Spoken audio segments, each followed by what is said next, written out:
Hey everybody, it is your girl, the Force Seer, and welcome to my channel, or welcome back to my channel. Either way, I'm so grateful to have you. Thank you for all of the views, for all the likes, for all your comments, for all the subscriptions. I just want to say I appreciate you all so much. Everything you need to know about me is in the comment section. So without further ado, let's get started. How I prepare my hair for retightening week. Well, I do like to start off with shampooed and conditioned hair. I like my hair to be washed and cleansed before I start retightening so I can get out any dust or debris or any kind of accumulation or buildup, so that when I'm retightening my hair, none of that gets locked into it. I do like to retighten on stretched hair. I like to do this because when my hair is stretched, it definitely keeps the tension of pulling my hair through the loop that I do when we're retightening. It keeps the tension down, because when there's a lot of like kinks or a lot of like jagged edges when you're pulling it through, there's like a like it's resistant.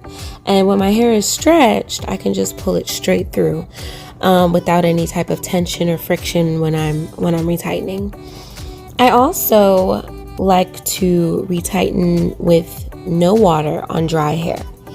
Now, this is because my locks are so small and they need a little extra firmness to hold on to when they are getting retightened. If I were to do it on wet hair, it would be a little bit slippery, not a lot of girth. So I really do like my hair to be sturdy when I'm retightening it, especially because my locks are so small, so that it has something to hold on to. And also there's less frizziness when I'm using no water on my hair when I'm retightening. I tried retightening my hair with a little bit of spritz water once, and it was kind of counterproductive. As you see, I kind of retwist some of my locks that are a little frizzy as I go through my hair. And so if I'm adding water to it, it's like popping the frizz back out. And so it's like I just twisted it back in, and now I'm spraying, and now there's more frizz. So it's like it's a never ending battle, at least for me. So I prefer my hair to be dry when I'm retightening it, so that, you know, it stays firm, it's not frizzy, and, you know, it's just so much easier for me to manage. And this is me personally. You'll find other YouTubers who like their hair to be wet because it promotes slippage, but I find that if my hair is stretched beforehand, I don't have that issue with tension. So it kind of works for me. Now, before I actually get out my retightening tools and start retightening, I section my hair off into a few sections, and I'll put my hair into sections near the end of this video so you can see what those sections look like, you know, when I'm establishing the sections that I want to work in. So I section things so that most of my hair is going forward. That does a couple things. When most of my hair is going forward, it creates more fullness, and this was really helpful, especially in my first year of being locked, because it gave the appearance of more volume in my hair. The other reason I like to do this is because it makes there a lot less hair to do in the back. So I start with the front. Once those are finished, then I move to the back. So the front generally takes the majority of time because that's where I have most of my hair sectioned off at. The back has much less hair, so I work through that a lot faster. And today I'm actually just showing you the last of the back section that I have to do. Now you may see, or you may not see, many pins in my hair. Actually, at this moment, you probably can only count one. Now, a lot of people who retie their hair themselves, you'll see a lot of pins in their hair, and that's a really good tactic, especially if, you know, you're having issues marrying your locks together when you're retightening them. Now, the reason why I don't have pins in my hair is because I don't really have too much of an issue with my locks marrying, and I don't because of my lock tool. When I used the metal lock tools, I had a lot more issues with my locks marrying together. They were a little bit thicker at the base, And because they were thicker at the base, it created tension when I was pulling it through my lock, but also I couldn't feel if there was more than one lock being grabbed in the needle when it was pulling through. So that would cause marrying. Now with the small lock tool that I use, it's very slender, very narrow, and it's plastic, so it's very bendy. I can literally feel everything that it's doing. I can feel when it goes up, I can feel when it goes down, I can feel if it grabs another lock, so it's very much easier for me to maneuver my needle with precision. Also, not having so many pins in my hair saves me a lot of time because I'm not constantly moving them around to focus and isolate single locks to work on. So I don't spend as much time moving them around. So when you have so many locks, sometimes you find ways to make the time less. Speaking of less time, how long did it take me to retighten my hair? Well, I started off with washing it on Sunday. Then Monday, I super stretched it and started. I started Monday evening. And then I finished the next Sunday. So 7 days. It took me 7 days to retighten my whole head. I worked about 6 hours a day, give or take. An hour here, an hour there. Worked out to about 42 hours. Yeah, that's a lot longer, I think, than it normally takes me. And I'll tell you why. I was grid retouching this lock session. I try to do an intense grid attention relocking session a couple times a year, so I can make sure that my grid is still intact and it's still flourishing. And I'm so happy with it, you guys. I'm really, really happy with my grid. It's stayed really wonderfully intact. I think I have like one lock that I might move just because it's the only one that's off out of place. So I might eventually fix that, just because it's the only kink in my grid, the only error in my grid. I don't want to say kink, it's the only error in my grid. So I might fix that later.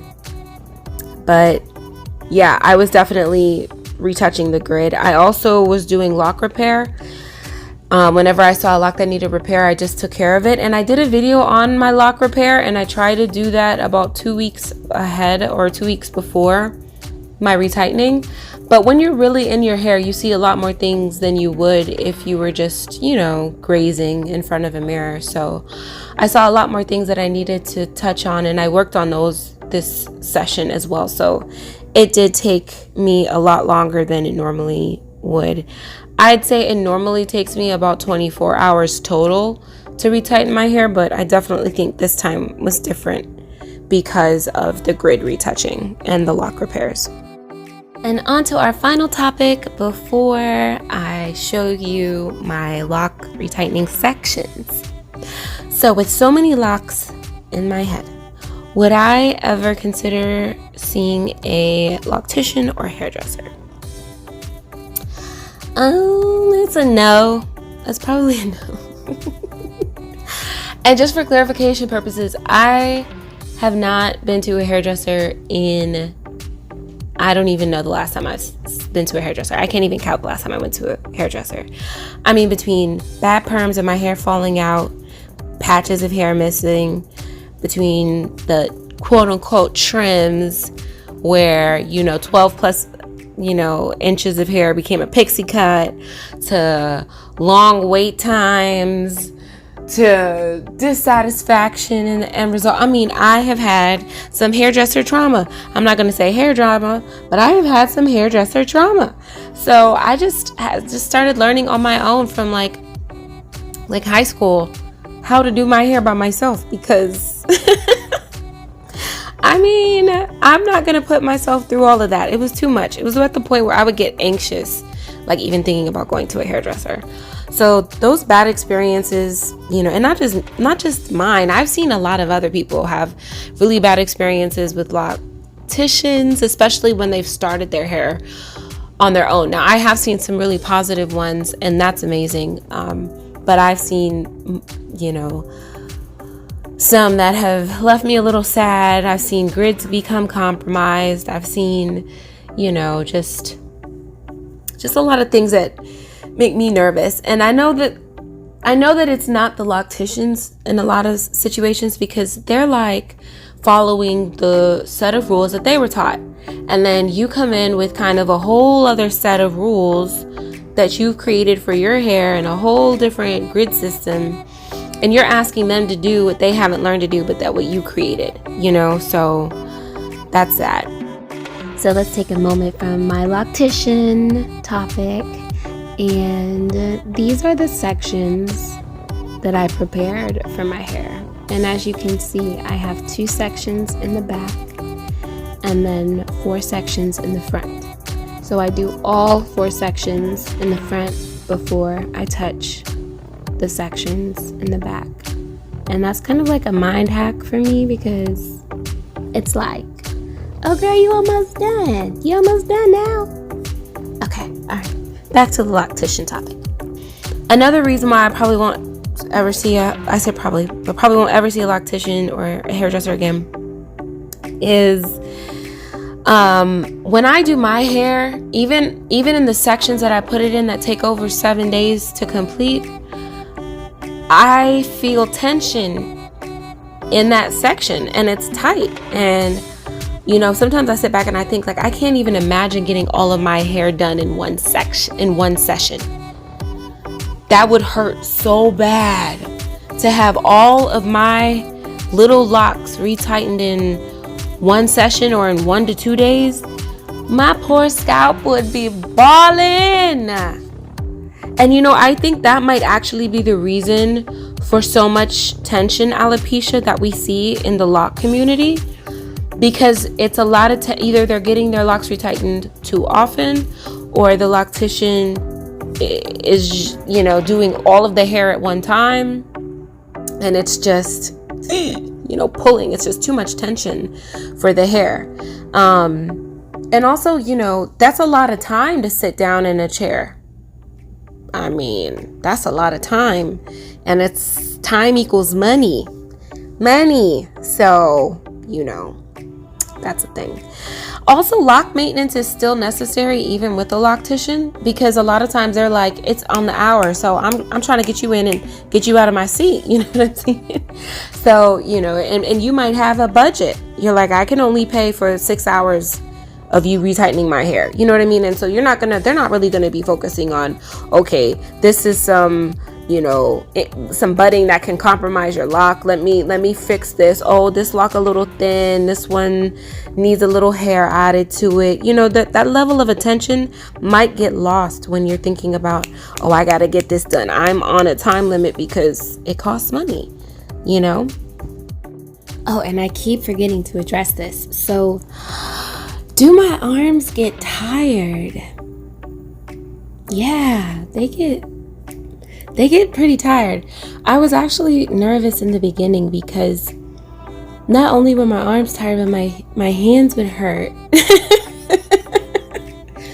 My hands would hurt from the retightening over the week. And I was really afraid that might be like a deal breaker, where, like, am I going to be able to sustain this over a long period of time? I was a little bit nervous, y'all. I'm not going to lie.